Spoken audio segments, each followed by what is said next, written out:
Kristy miditra somary lalindalina kokoa zany tsika zao satria anomboka hijery am'izay ireo teny anankifito nataony teo ambony hazo fijaliana.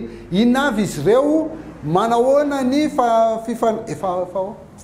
manahoana ny fifandraisan'ireo teny fito ireo, ny filaharany, inona ny heviny, inona ny dikany, inona ny avaiza izy ireo.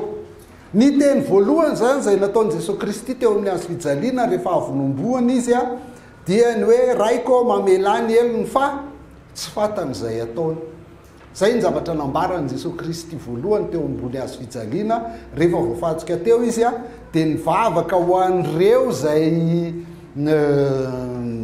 eo andalan'ny manombo anazy izy zany ao anatin'io vavaka zany io, raika eo mamelany elony fa tsy fatan'izay ataony ao anaty fahoriana mafy dia mivavaka ny ataon'i Jesosy Kristy.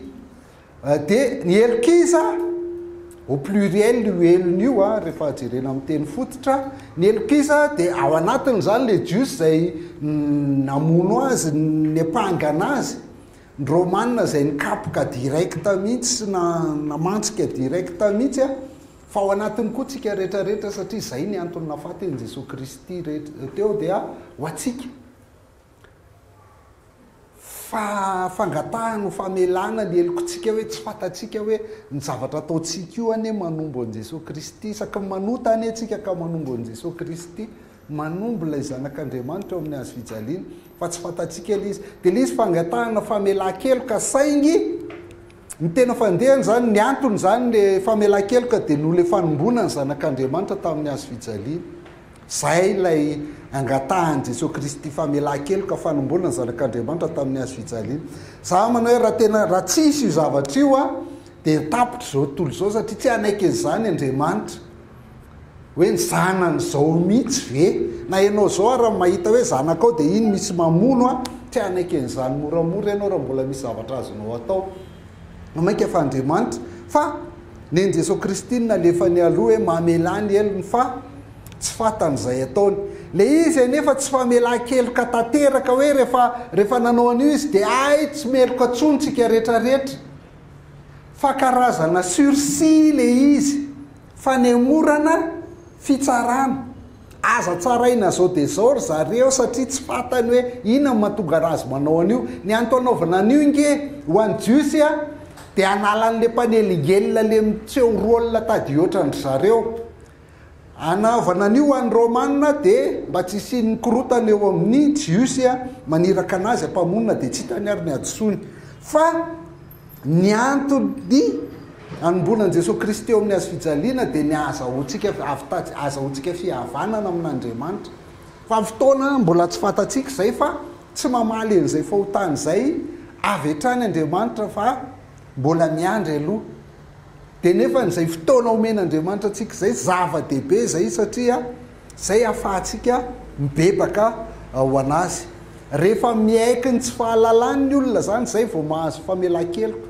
Jaona voalohany toko voalohany andiny fasivy hoe raha maiky ny fahotantsika sika dia matoky sy marina izy ka mamela ny fahotantsika ary manadio antsika ho afaka amin'ny tsy fahamarinana rehetra. Rehefa miaiky fa raha mbola tsy miaiky tsika dia miandry fotsiny eo mbola tsy maty ianao dia mbola tsy hiara-ny fitsarana fa tendro ho an'ny olona no fatiny ray mandeha dia rehefa maty izy dia tonga ny fitsarana rehefa avy eo. Raha mbola tsy maty zany dia famindrapo zany. Dia zay ny tsipino zany mila mifaly be isaky mbola mahazo tombonandro. Fa tsika pino ho ana aloha fa tsy haiko nareo anana misy tombonandro mitsisy tombonandro za fa faly foana mifamonjena anazy satria efa mipetraka foana iny. Ny ahy zany tsy adiniko mihitsy no misaotra ny tompo dia ny famonjena.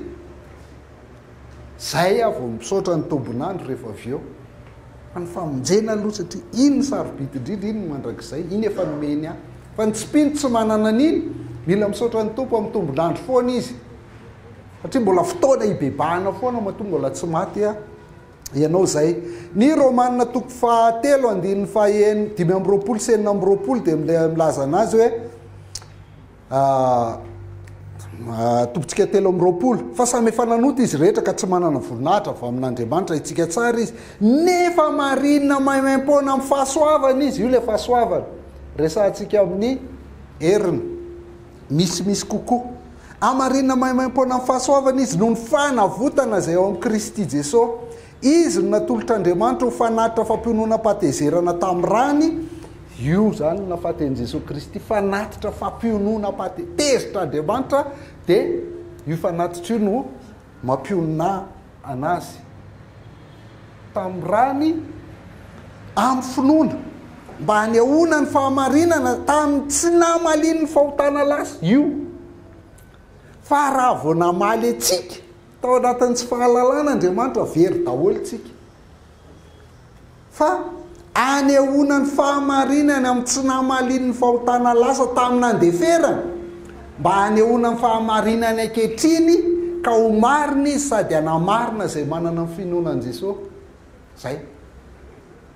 Matoa ianao mbola velona talohany nandraisanao an Jesosy Kristy dia tena fahasoavana, famindrapo ny tena izy, famindrapon'Andriamanitra, satria tsy mbola nyvaliany ny fahotanao.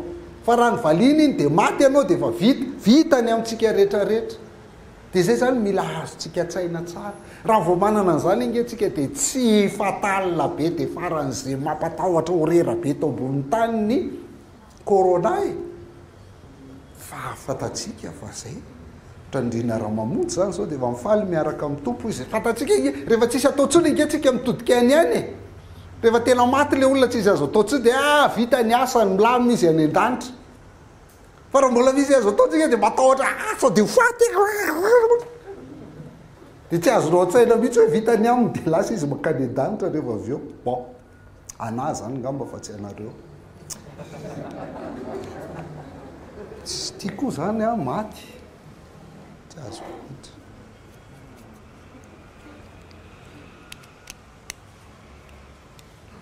Timoty voalohany, toko voalohany andininy fahatelo, 13 ka hatramin'ny fahaenina ambin'ny folo, 13 ka hatramin'ny fahaenina ambin'ny folo dia izao izay mpiteny ratsy fahiny sady mpanenjika sy mpampahory, Paoly ny tantarany momba azy eto kanefa noho ny nahazo famindrapo satria tamin'ny tsy fahalalana noho ny tsy finoana no nanaovako ireny. Hitanareo zay le mamelany elo fa tsy fatany izay ataony. Zay le zavatra ataontsika eo anatrehan'Andriamanitra mihitsy tsy fatatsika tamintsika tsy pino hoe tena io le manombo an'i Jesosy Kristy io zavatra ataonao io e.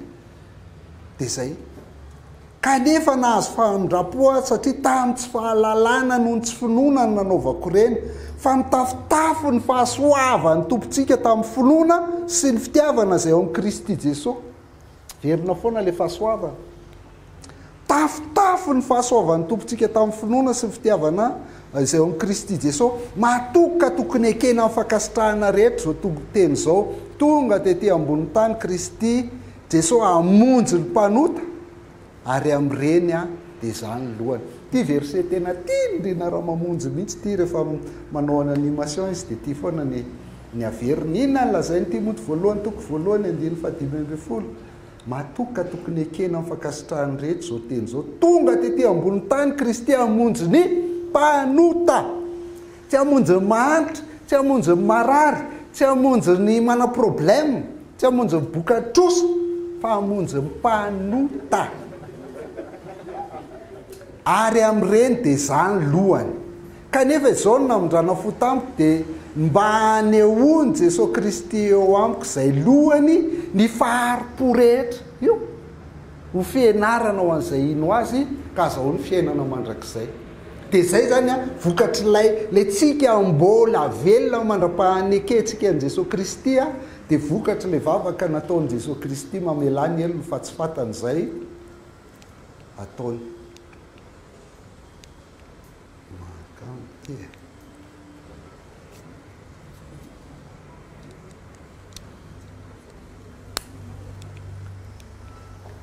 Dia anon'izao zany tsika rehefa izany.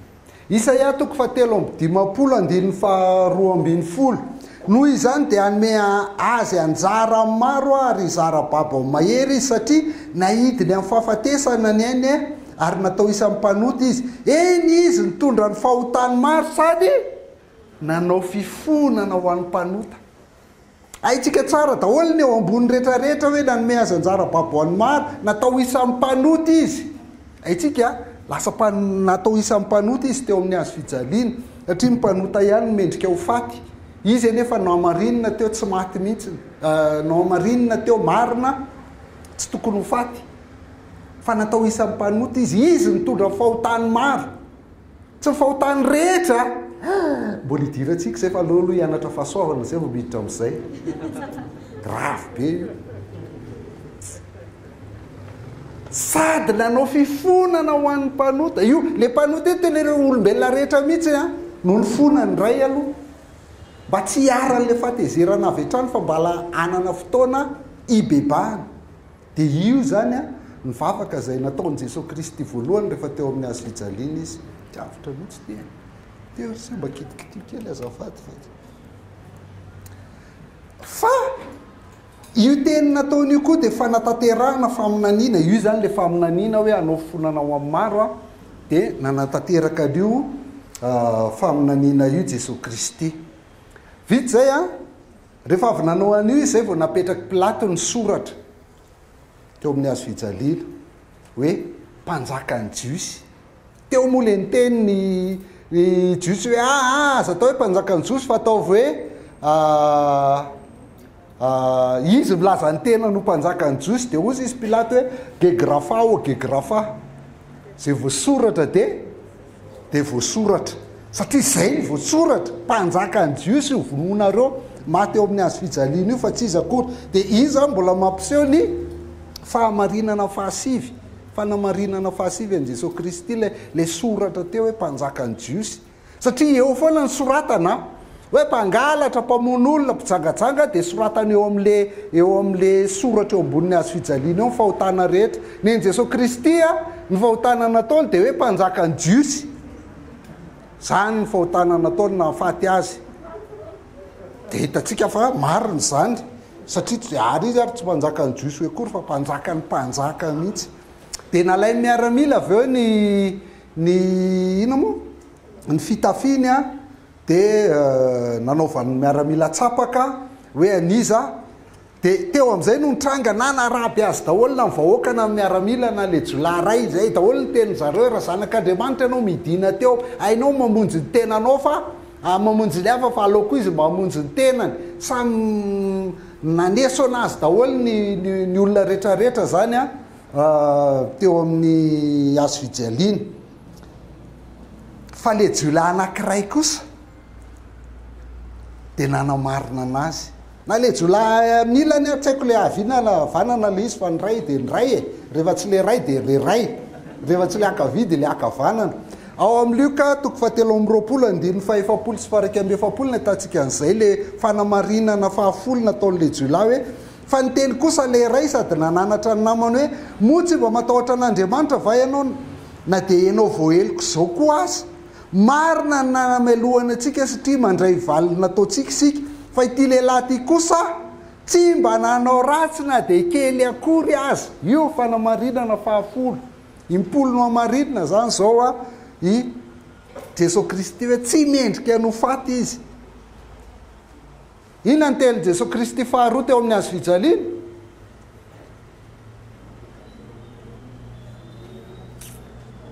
tokony lozika be satria avy niteny an'io zany le oy naman'izay avy niteny an'io zany le jolay dia niteny amin'izay Jesosy Kristy hoe lazaiko aminao marina tokoa an'io no eo nanao amiko any paradisa anio tsy amin'ny fitsanganana maty na roviana fa rehefa maty eo tsika rolahy dia samy mionany paradisa indray rehefa avy eo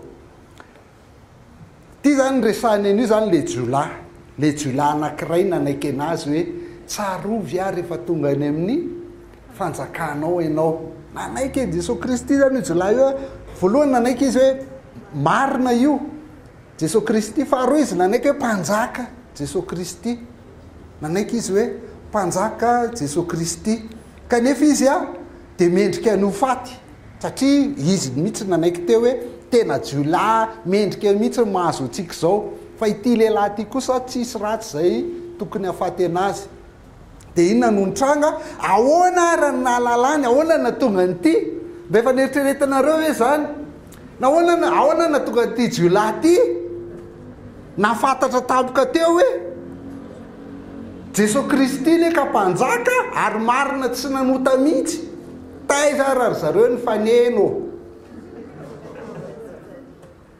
ahoana nafantarany an Jesosy Kristy misy film zay troisième larron tiako de mampime be le izy satria io zany ty Jiola ty zany tantaran'le film de le ry zany le manao fahagagana vonaninany reny any zany le ry de manoatra Jesosy Kristy de faran'izy moa zany tratra satria mpamitaka foana de izy le mifatsihana teo de izy le tsy hitako tsony mihitsy zay film zay tadiavako amin'ny internet troisième larron le titren'le film raha mahita nareo de mba teneno mahafinaritra be tiavako azy comédie mampime be le film ahoana nalalany an Jesosy Kristy ny zavatra anankiray voalohany aloha ny tenin'le mpaneso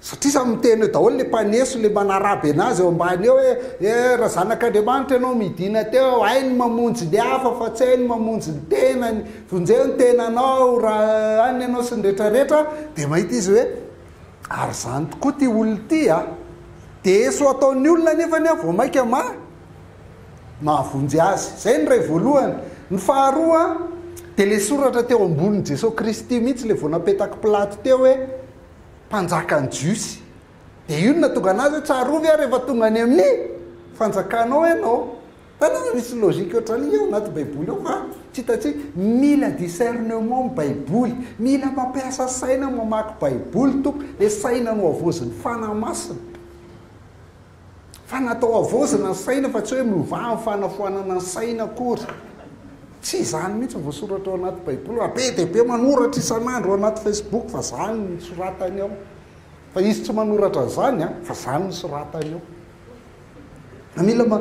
de hitanao am'izay tena le soratra eo ambony ampanjaka ty tsarovy rehefa tonga any amin'ny fanjakanao ianao fa ny fahatelo ihany koa ny fihetsiky Jesosy Kristy rehetra tena hoe tahaka ny ondry entina hovonoina de tsy milobavana miteny akory raha mandrahona de tsy mandrahona raha fa zay nefa tsisy fitaka fihetsiky Jesosy Kristy fa ny zavatra farany koa alalany hoe mpamonjy Jesosy Kristy io de mirakla foana ry zareo nareo ve tsy mahita ianao ve intelligent kokoa noho le olona ry mahazo an'izany hoe namonjy anao Jesosy samy mare an'izany daholo ny olona rehetra fa fahasoavany zany atao hoe fahasoavany raha tsy mahay an'izany tonga avy amin'ny 8 mai mirakla foana fa raha misy fahagagana lehibe indrindra atao dia ny fitsanganany anao maty tao amin'ny fahotana de lasa zanak'Andriamanitra zany ny fahagagana lehibe indrindra de misy miteny lisany mpivavaky ireo raha tena any lisany de ina moa ndana mankany amin'ny keresin'ny Covid atao raha mafy lisany zay nkety zany nataony tory filazantsara zay afahan'ny olona miatrika tsara ny keresin'ny Covid zany nataony fa zay tsy mpanao tiktak domanalany zany ny fahagagana lehibe indrindra tompoka de niovanao fo enao le Jiola mahalala an Jesosy Kristy asan'Andriamanitra zany miracle zany de raha jerentsika am'izay lazaiko aminao marina tokoa anio no iaonanao amiko any paradisa rehefa jerentsika io ny lanjany zany atao hoe famonjena zany de voalohany hitatsika ao anatiny de zao hoe azo antoka aloha famonjena tena assuré azo antoka lazaiko aminao marina tokoa io azo antoka zany azonao fatarina zao zany hoe voavonjy ianao sa tsy voavonjy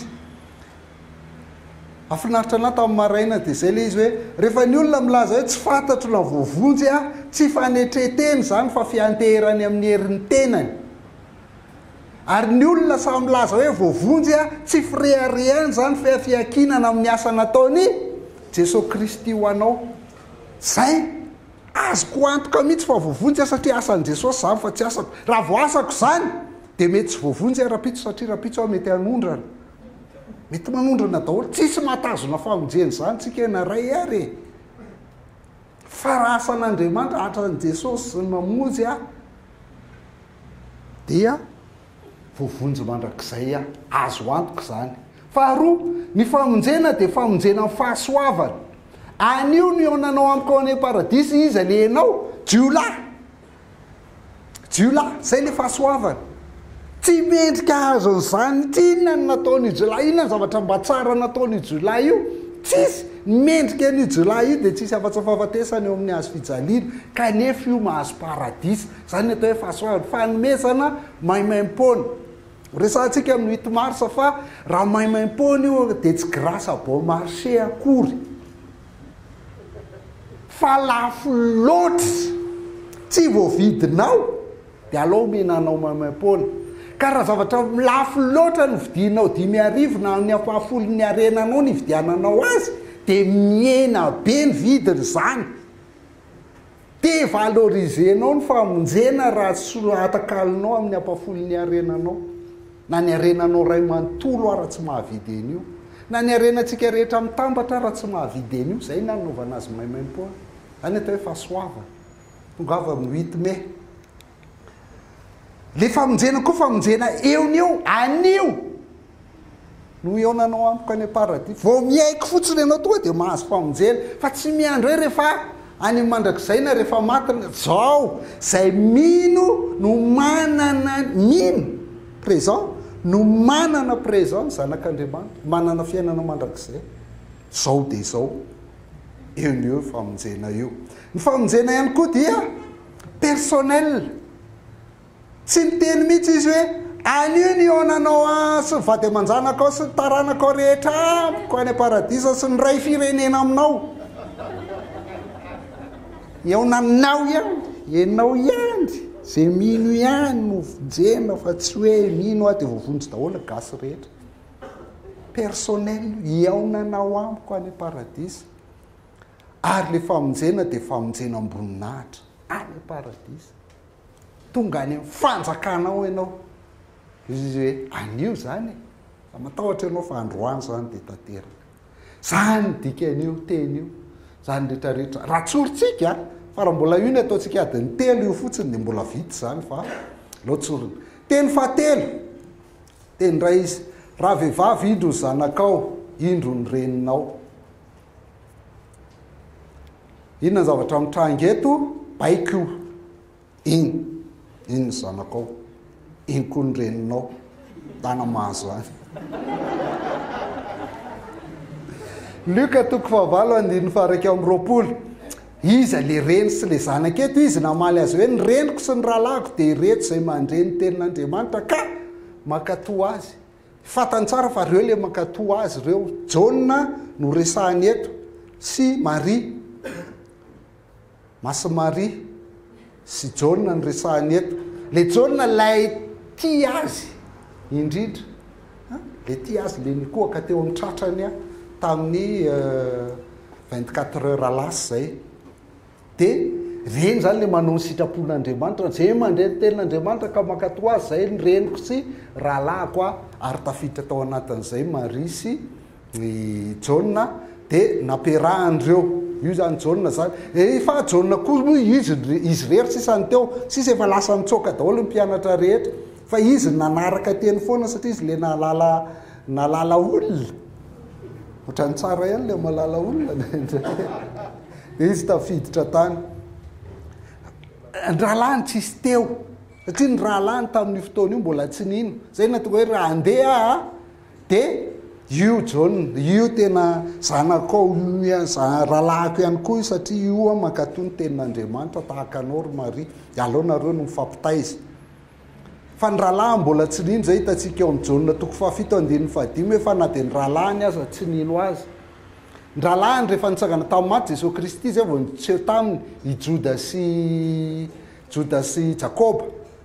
Fa i Josesy tsy fantatro na ny seholy koa na tsy seholy, tsy fantatro momba azy, fa au moins Jakoba sy Joda aloha dia anisan'ny rahalahiny ino rehefa nitsangana tamin'ny maty Jesosy Kristy. Dia tia fanasitranana amin'ny Maria. Zay foana, zay ny atao hoe deuil. Ny atao hoe deuil fisaonana dia manaiky ianao hoe lasa iny, fa mila miaina fiainana vaovao indray manomboka eto. Zay ny atao hoe deuil.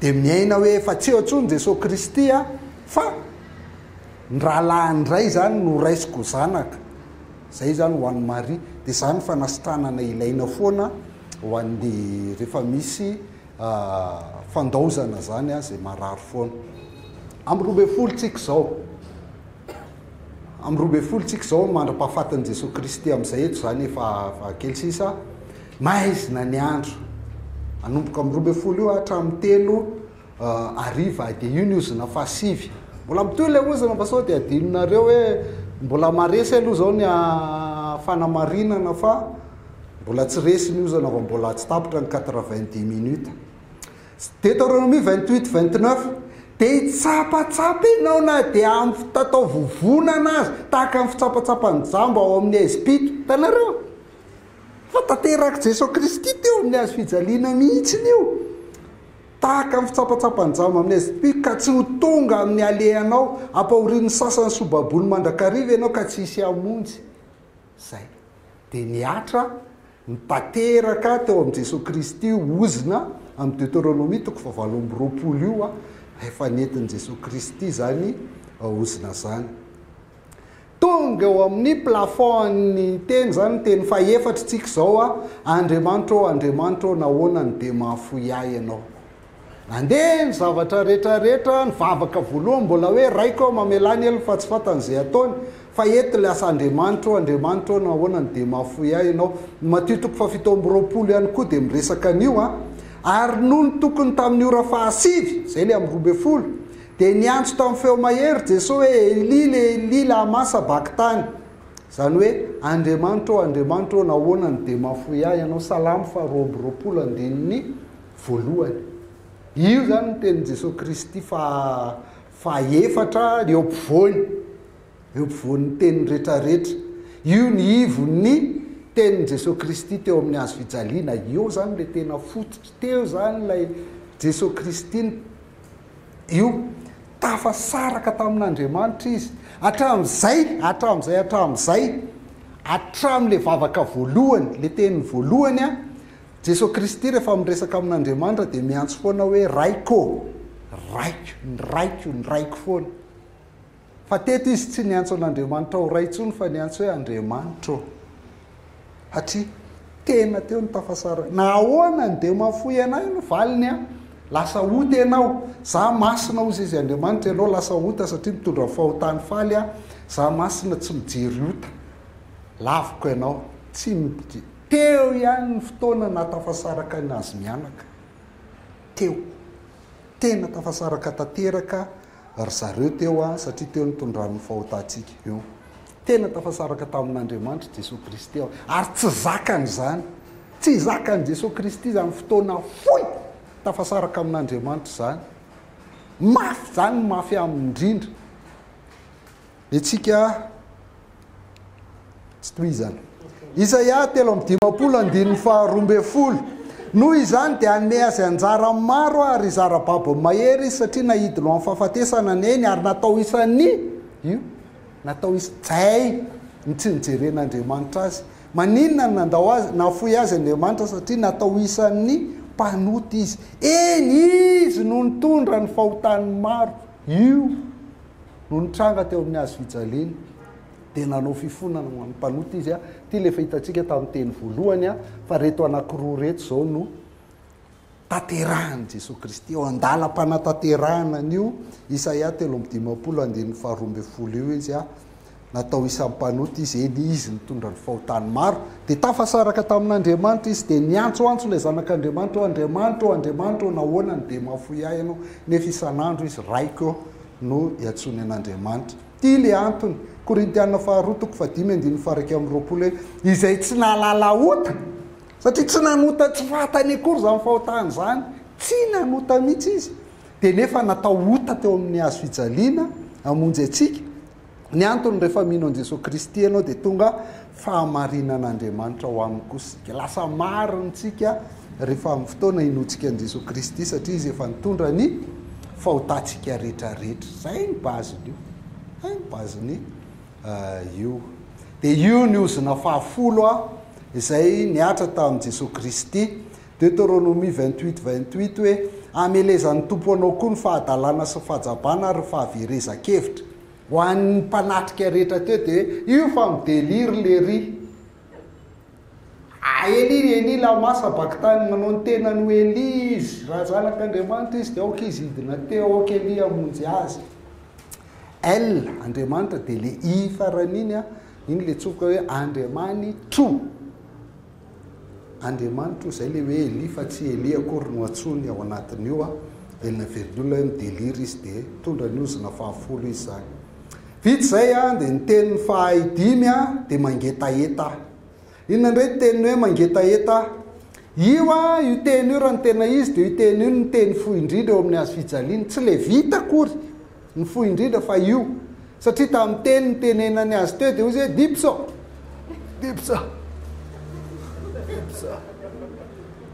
zay ny dikany hoe mangetaeta dipso Jauna 7:20 vakitsika le izy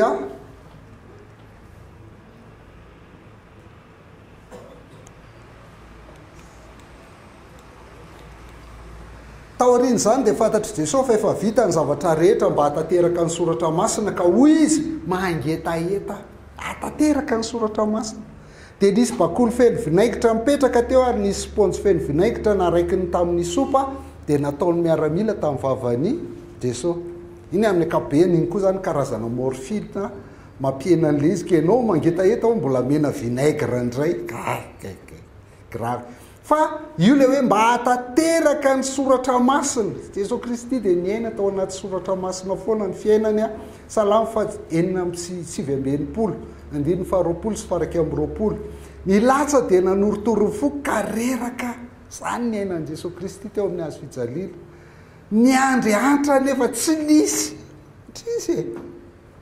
ary papionina fa tsy nahita tsy hita fa zava-mangidy nomeno hoaniko vinaigitra natolony ahosotrona raha nangetaeta fahorinany zany mba fantatrao ve fa ny anto zany dia hoanao fantatrao ve fa hoanao ny anto zany ahoana no avalina ho an'ny tompo ny am'so lehibe efa nataonao zany raha azonao zany tsy mipetrapetrapotsiny zany ianao hoe tsy mila ampianarina manaova an'izao isan'andro ianao fa raha azonao zany manova amin'ny fiainanao zany zay mahatonga am'Paoly miteny hoe tsy te halala afaty zany fa raha vao io ndresana dia miala fahotana ny olona satria io efa nentin'i Jesosy Kristy teo amin'ny hazo fijaliana ny fahotana ary io fahotana tianao io ino nafaty azy teo mafy zany mafy zavatra nentin'i Jesosy Kristy dia le mangetaeta koa zany mampiseho maha-olombelona azy fa Andriamanitra tsy mangetaeta zany fa olombelona zay olombelona mety maty zany hany ny aran'io fa io zany dia mampiseho koa hoe afaka micomprendre atsika izy raha mangetaeta ianao na ina etaetanao rehetra dia fataro fa efa niainan'i Jesosy Kristy zany dia afaka micomprendre anao izy zay lazain'ny Hébreu 2:17-18 hoe koa amin'izany dia mendrika mba hatao tahaka ny rahalany amin'ny zavatra rehetra izy mba hosorona be mamindra fosy mahatokony amin'ny fanompona an'Andriamanitra mba hanaovany fanavotana noho ny heloky ny olona mpisorona be mahatoky fa rahalako anaovany fanavotana amin'ny heloky ny olona dia nandiny 7:20 tsara be hoe fa satria nalay-panahy tamin'ny fahoriana nentiny tenany dia mahavonjy izay alay-panahy koa izy alleloia asa raha azonao zany fa zany iny io Jesosy tsika io ny ainany zany fakapanahy zay ny ainanao nanomboka hatramin'ny mangetaeta ka hatramin'ny nofatsihana teo amin'ny hazo fijaliana zay fahoriana rehetra niatra taminao niatra tamin'i Jesosy daholo mafy noho zany ara-ny netiny dia micomprendre izy ary afaka mamonjy ianao amin'izay fakapanahy rehetra iainanao ny olanao ianao miseho am'zesta sy ampianarina foana hoe manaova zao aza manao an'izao dia tsy mila anazy dia miezaka amin'ny tenanao manao dia latsaka foana dia mbola miezaka ihany sady manoratra hoe mankatoa mila mankatoa tsika dia le manoratra mihitsy tsy mahavita mankatoa miteny an'io mila mankatoa tsika mila ny atao hoe mankatoa iny dia miankina amin'i Jesosy Kristy matoky azy dia mifikitra aminy satria izy nalay-panahy tamin'ny fahoriana nentiny tenany dia mahavonjy izay alay-panahy koa mahavonjy anao io Jesosy io mahavonjy anao io tsy zavatra tantara fotsy tantaraina sy ahay hatramin'ny sekoly alahady zany nafatesan'i Jesosy Kristy teo amin'ny hazo fijaliana zany fa raha nangataka izy nangetaeta dia maina an'izany io ny ozona faharaiky ambe folo a niatra tamin'i Jesosy Kristy ny amin'ny anoanana sy ny etaeta Deutéronome 28:48 ny amin'ny anoanana sy ny etaeta ary fitanjahana sy tsy fananana ninninona no anom-ponao fahavalonao zay ampandehan'ny tompo ady aminao dia anisy iokavia amin'ny vozonao reny mandra-paharikany ianao zay lay nataon'i Jesosy Kristy teo amin'ny azy fijaliana fa vavaka ihany koa io saingy vavaka tsy ho an'Andriamanitra tsy mivavaka amin'Andriamanitra izy fa mivavaka aminao satria ny Matitoko 10:12 milaza hoe nazovo ny manome rano mangatsiaka na dia rano kopy ihany azy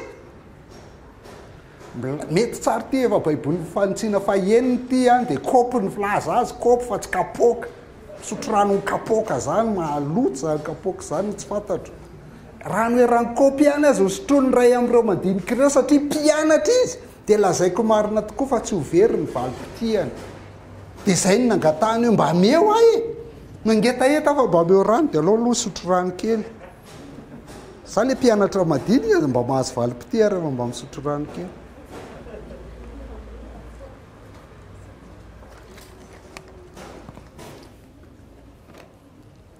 zay vavaka ho an'ny olona zany mangataka ho an'ny olona zany Jesosy Kristy eto tadidinareo le jaona toko fahefatra rehefa niresaka tamin'le vehivavy Samaritana izy dia izay koa ny teniny meo rano aho sotroko ianao ve Jiosy dia mangataka rano amiko vehivavy Samaritana satria tsy nanandrara tamin'ny Jiosy Samaritana tamin'izany ianao nga manana fanovozana raha mba fantatrao zay mangataka rano aminao dia ianao no nangataka aminy ary dia omeny rano velona miboiboika tsy mety re meo an'izany rano zany ary ah dia ohatr'izay koa ny fangatahana ataon'i Jesosy Kristy amintsika mangetahetanao ny tompo raha nantona azy ianao na amaly fa teto aloha tsy mivaly tena hoe tsisy ny andro mpampionona ozy izy fa tsy nisy na dia ray azy miandra izany ny tompo tahaka n'ilay vehivavy Samaritana dia etaetaram-panahy ihany koa io tsara be mihitsy ny tarihany io ny antsika tamin'ny voalohany teo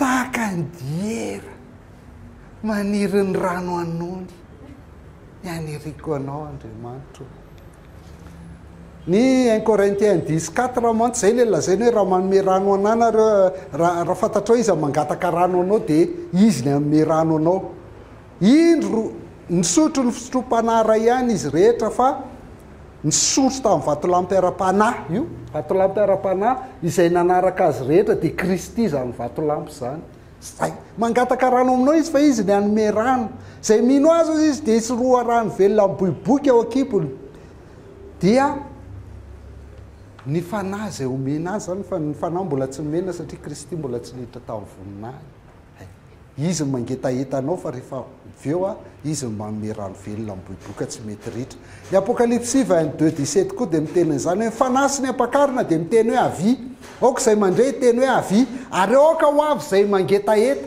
ary amin'izay mety dia aoka izy isotro maimaim-poana amin'ny ranonay ny fahasoava isotro maimaim-poana amin'ny ranonay izay mangetaheta ka le mangataka rano a io no manome rano velona afaty boiboika tsy mety ritra teny fahafiritsika zao fahenina vita io teny fahenina vita tsy io zany ny fohy indrindra satria io teny io a rehefa miteny grika dia tetelestai zay ny lazany a tetelestai avy amin'ny teny hoe teleo zany hoe vita le izy fa au temps parfait ndikany hoe temps parfait amin'ny teny grika ny temps parfait dia zavatra natao zao fa misy vokany foana ny ariana any toy foana ny vokany dia ny zavatra nataon'i Jesosy Kristy zany vita zao teleo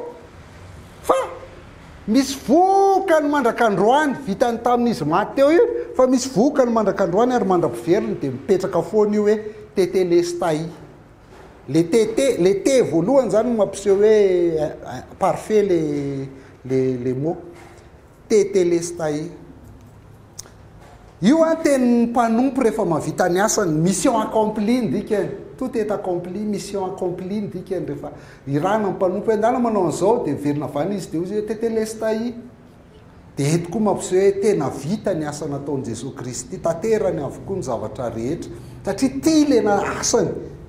Inona ny asan'ity mpanompo ity? Marka 10:47 hoe fa ny zanak'olona tsy tonga mba hotompoina fa mba hanompo io.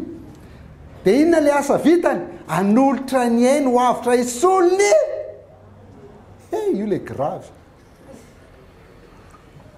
Hanolotra ny ainy ho avitra isolony maro. Dia vita teo amin'ny hazo fijaliana izay fanoloran'ny ainy ho avitra isolo antsika zay. Dikan'izay hoe raha izany tokony ho faty teo, dia izy no maty ny solo anaty teo amin'ny hazo fijaliana.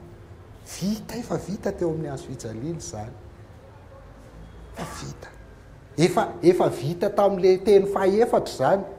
Eto izy va milaza hoe efa tanteraka le izy. Tany amin'ny teny fahaefatra ngely tena ivo le izy, tany le ara-panahy mihitsy. Le ara-panahy mihitsy no nafaten'i Jesosy Kristy tany satria le izy tafasaraka amin'Andriamanitra. Ny teny fahaefatra.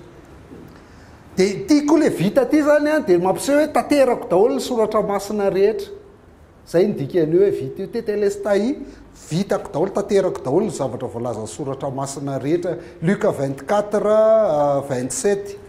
Dia nanomboka hatramin'ny Mosesy sy ny mpianana izy ka nanambara tamin'ny hevitry ny teny milaza azy ao amin'ny soratra masina rehetra. Io teny milaza azy hoe tsy maintsy ho faty ary hitsangana amin'ny andro fahatelo ny zanak'olona. Zay le resaka tany Emaus io lalana tany Emaus 44 koa mbola ohatr'izay ihany koa zavatra lazainy hoe ary hoy izy tamin'izao ny teniko izay voalazako taminareo fo mbola teo aminareo fa tsy maintsy ho tanteraka izay rehetra voasoratra momba ao amin'ny lalàna ny Mosesy sy ny mpaminany ara-salama. Reo ny fizaran'ny soratra masina jiosy. Lalàn'ny Mosesy Torah, mpaminany Navim, dia salamo Ketuvim. Dia fahatanteran'ny tanaka izany zavatra zany. Teny fahafito, raika eo ampelantananao no atolotry ny fanahiko. Raika eo ampelantananao no atolotry ny fanahiko. Eto zany no mampiseho hoe ny fahafatesan'i Jesosy Kristy sy ny fahafatesan'ny mpanaraka azy tsy midika faharesena akory zany. Tsy resy ny maty eo amin'ny tompo fa sambatra izay maty dia izay maty eo amin'ny tompo. Fa tsy izay maty rehetra akory dia eo amin'ny tompo daholo. Tairiko mihitsy nareo fananiny izany fa tsy hoe tsy fananiny. Fanafana ny fahafatesana afaka amin'ny aretina tsy marary vavontsony ny olona maty. Dia ao amin'ny tompo fa tsy faharesena akory. Fa eto eo an-tananao no atolotro ny fanahiko. Izy zany no manolotra ny ainy. Io le falalazainy tao amin'ny Jaonina 17:18 hoe izany ny tiavan'ny raiko ahy satria nanolotra ny aiko aho mba handraisako azy indray. Efa fantany nge atolotro le aiko dia alaiko indray rehefa avy eo. Na maty ary mbola hitsangana indray rehefa avy eo fa tsy izay mifarany akory. Manolotra ny aiko aho mba handraisako. Tsy misy manaisitra ny aiko amiko fa ny tenako ihany no manolotra azy. Jere tsara le importance l'izy Jesosy Kristy manolotra ny ainy, tsy ny Romanina. Ny Romanina namantsika anazy dia profotsiny fa ny fahotany ireo no nafaten'i Jesosy Kristy. Tsy ny jiosy nanolotra anazy fa profotsiny zany fa fahotany io nafaten'i Jesosy Kristy. Fa izy no nanolotra ny ainy. Izy no nanolotra ny ainy. Amonjy. Manana fahefanan'olotra azy ary manana fahefanaka azy indray. Izany didy zany dia azoko tamin'ny raiko. Ary mila azontsika tsy resy zany Jesosy Kristy teo amin'ny hazo fijaliana. Zay mahatonga antsika manoatra noho ny mpandresy rehefa miaraka aminy. Manoatra noho ny mpandresy. Io ny ozona faharoambinifolo farany nentin'i Jesosy Kristy. Alefa ny tompo aminao ny ozona dia orooro sy fampitahorana amin'izay rehetra ataon'ny tananao, mandra-paharinganao sy mandra-pahalaninao aingana noho ny faharatsiana nataonao tamin'ny nahafoizanao aho. Mandra-paharinganao dia vita. Maty amin'izay izy satria nanolotra ny aina. Fa jereo fa le asa efa vita tary amin'ny teny faefatra. Raha azontsika le izy. Jereo fa eto efa miverina indray le hoe raiko eo. Fa vita. Efa miverina raiko indray izy. Satria ozy no faharatsiana nataonao tamin'ny nahafoizanao aho. Tsy Jesosy akory nanao an'io. Fa itsika no nanao an'io fa izy no mitondra an'ity noho ny nahafoizantsika an'Andriamanitra. Dia efa miverina indray fa raiko indray eto zany ny fifandraisan'jareo satria efa vita ilay nisoloany antsika. Zay verina ny fiombonany tamin'ny rainy. Dia rehefa fitiantsika le teny anankifito teo dia ny telo amin'ireo izy mivavaka. Ary ny tena mahatsara an'i Jesosy Kristy zany ny fiainana kristianina. misy olona fariseo, ny atao hoe fariseo dia tenin'Andriamanitra fotsiny eny fa izy tsy mivavaka mihitsy. Misy olona sadoseo, ny atao hoe sadoseo dia vavaka fotsiny eny fa izy tsy mahay tenin'Andriamanitra mihitsy fa lazainy fa tsisy fitsanganana maty, zany ny sadoseo. Misy kristianina sadoseo, misy kristianina fariseo. Fa ny atao hoe kristianina dia intelo izy vavaka, reto avy le vavaka zany ny voalohany dia ny fahaefatra le ampovoany dia ty raika eo mamelany elo ny fatsifatan'izay ny ataony. Andriamanitra nahoanany dia mahafoy ahy ianao, raika eo atolotra eo tananao ny fanahiko. Vavaka intelo, fa ireo vavaka intelo ireo dia miainga amin'ny soratra masina foana. Jesosy zany tsy soratra masina dia tsy misaraka mihitsy. Fa tsy kristianina ny olona milaza fa tsy tenin'Andriamanitra amin'ny baiboly voasoratra fa mitady zavatra any amin'ny fanahy maniditsidina any izy. Fa ny kristianina mpanaradian'i Kristy dia izay voasoratra foana, na mivavaka ary izy dia izay voasoratra ihany. Ny voalohany mahamelany elony fa tsy fantan'izay ataony dia na Isaia 53 hoe manao fifonana ho an'ny mpanota izy. Ny faharoa, Andriamanitra nahoanany dia mahafoy ahy ianao, aiza misy an'io fahitantsika teo? Salamo 2:2. Raha tsy manam-piangonana ianao andehanana miangona rapitso dia asaina eto ary rapitso mitory an'io Salamo 2:2 io. Tongava aty. Ataontsika amin'ilay be izy fa tsy toriteny le izy fa zavatra anina ny anaovana azy. Salamo 135 ilay fahatelo atolotra eo tananao ny haiko. Io mihitsy voalaza amin'ny Salamo 135. Zany ilay Kristy atsika. Ka dia maty izy. Ray minitra fahanginana ho an'i Jesosy. Dia hita zany izy tena maty izy, tena hita mihitsy izy hoe maty. Jauna 19:33 noho nakeo amin'i Jesosy izy dia hita fa efa maty sahady izy ka tsy mba nitapahany ranjony. Nisy maramila ray nefa nandefina ny lamvoany, niaraka tamin'izay dia nisy rano sy rà nandeha. Dia voatopirofina tsy maty ary izy dia nefa nitsongotsongona ihany izy mba tsy handevombelona. Teo anatin'izay tritra ny efitra lamba atao amin'ny tempolony, dikan'izany tritra avy any ambony makatỳ ambany. Dikan'izany Andriamanitra mihitsy nanatritra anazy dikan'izany afaka miditra malalaka ao amin'ny efitra masina indrindra, afaka manantona ny seza fiandrianan'Andriamanitra isika ny alalan'i Jesosy Kristy. Tsy mila matahotra intsony efa niravan'i Jesosy Kristy ny efitra mampisaraka antsika aminy dia ny fahotana zany. Faharoa nisy horohorontany be, nangovotra ny tany aman-danitra rehefa maty Jesosy Kristy. Fahatelo, fahafatesan'i Jesosy Kristy dia miteraka foana fa nisy olo-masina nitsangana tamin'ny maty.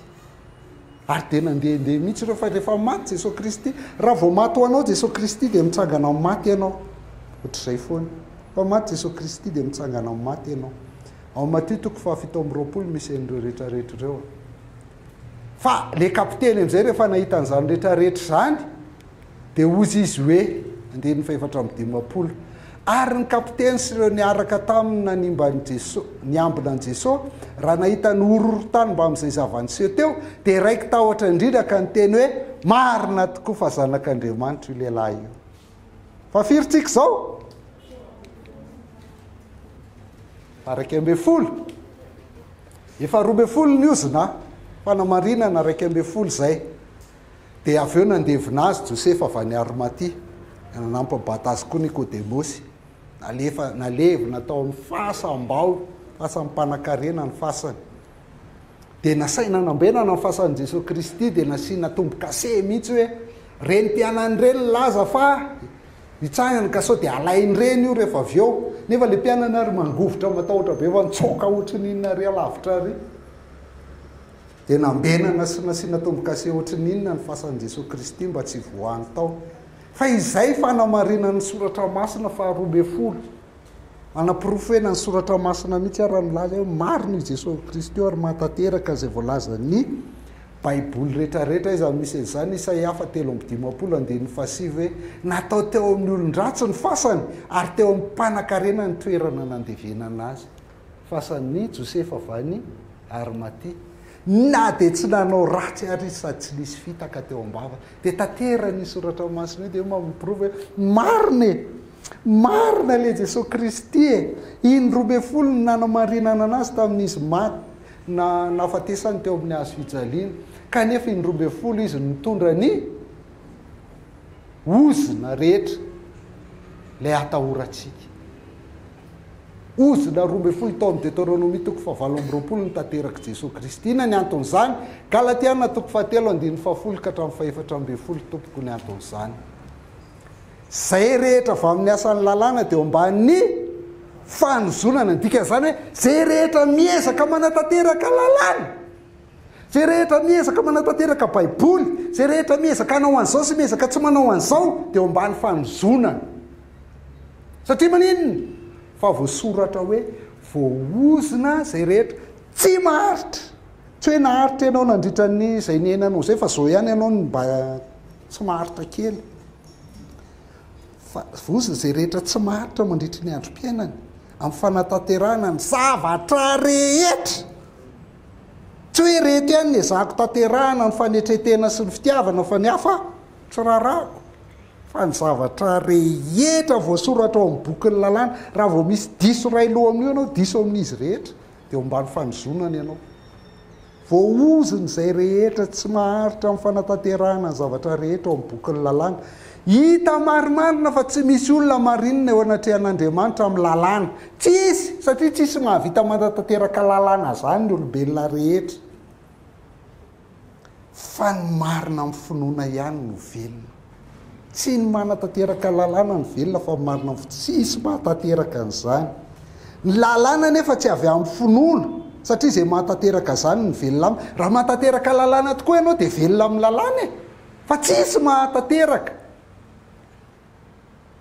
satria no mahatateraka anazy hatramin'ny farany ary ianao dia velona amin'iny dia mbola tsy velona ihany ianao satria manombo Jesosy Kristy tsisy dika ny nahafaten'i Jesosy teo amin'ny hazo fijaliana zany tsisy ilana Jesosy zany fa efa vitanao ny lalàna ka inona indray moa zany ane izy io ka tsika te havita le izy fotsiny tsy mila Jesosy leobe tsika mare Jesosy isaky mihetsika fa tsy vitanao io raha tsisy Jesosy zay no nafatesany teo amin'ny hazo fijaliana lalàna tsy avy amin'ny finoana fa izay matandrina zany no velona aminy Kristy nefa nanavitra antsika tamin'ny oziny lalàna fa voasoratra hoe satria tonga voaozina monjy antsika izy fa voasoratra hoe voaoziny zay rehetra miantona amin'ny hazo dia nitanterahany Jesosy Kristy le ozina rehetra hitantsika teo le 12 fa tia koa dia efa manampy azy rehetra Deutéronome 21:23 Galates 3:13 Kristy nanavina antsika tamin'ny oziny lalàna satria tonga voaozina monjy antsika izy fa voasoratra hoe voaoziny zay rehetra miantona amin'ny hazo mba ho tonga amin'ny jentilisa ny fitahinan'ny Abrahama ka ho raisitsika amin'ny finoana ny fanahy ny teny fikasana ny amin'ny fanahy zay ny 4:12 dia mifamanana fitahintsika tsy mila fombafomba zany hoe avy atao délivrance avy ametrahatana fitapahana ozina vao miala ny ozina efa nentin'i Jesosy zany fa lasa mpanan-karena be ny olona mpanapaka ozina ho an'ny religieux tsy maintsy mila fombafomba zay vao afaka io fa nentin'i Jesosy zany rehefa tsy mino an'izany ianao dia tsy mbola mino an'io Jesosy Kristy io matimaty foana teo io zany tsy nitondra ny ozina hoe 12 ny ozina hitantsika teo tamin'ny Deutéronomie 7:20 ahoana zany mbola hiatra aminao fa ny zavatra rehetra miatra aminao toa amin'izao tsy ozina tsony zany fa zavatra rehetra miara-miasa asoa zay raha ohatra ka tia anazy ianao raha tia anazy ianao dia zay izy miara-miasa asoa fa raha tsy tia anazy ianao dia tsy miara-miasa asoa izy nefany tsy mendrika nitondra an'ireo ozin'ireo Jesosy Kristy satria ny 12 koa izy nitantsika teo fa marina tanteraka ny 12 izy nitantsika teo fa marina tanteraka dia ny zava-dehibe indrindra dia zao tsy mendrika ho faty le Jesosy Kristy tsy mendrika ho faty izy satria marina satria ny fahafatesana dia tambony ota izy nefa tsy nanota noho izany tsy mendrika ho faty izy dia zay ny tsy maintsy nitsanganany tamin'ny andro fahatelo misaotranao naharitra ny anao hatramin'ny farany raha nasoanao iny video iny ka te-hanohana ny gasy MMB ianao izay tsy fiangonana akory na fikambanana miantso ny olona anaraka azy fa sehatra fotsiny ihany a ampianarana ny malagasy mamaky baiboly hitiavany mamaky an'izany sy hamakiany baiboly isan'andro dia hiainany an'izany amin'ny fiainany isan'andro raha tianao ny ampandroso sy hanohana ny asan'Andriamanitra dia aza misalasala mandefa MP amin'ny pejy Facebook gasy mahay mamaky baiboly. Ary raha ohatra koa moa ka aza dininy raha ohatra ka amin'ny Facebook ianao dia aza dininy manao j'aime ny pazintsika, na raha amin'ny YouTube dia manao j'aime dia avy eo misabone amin'ny pejy YouTube antsika.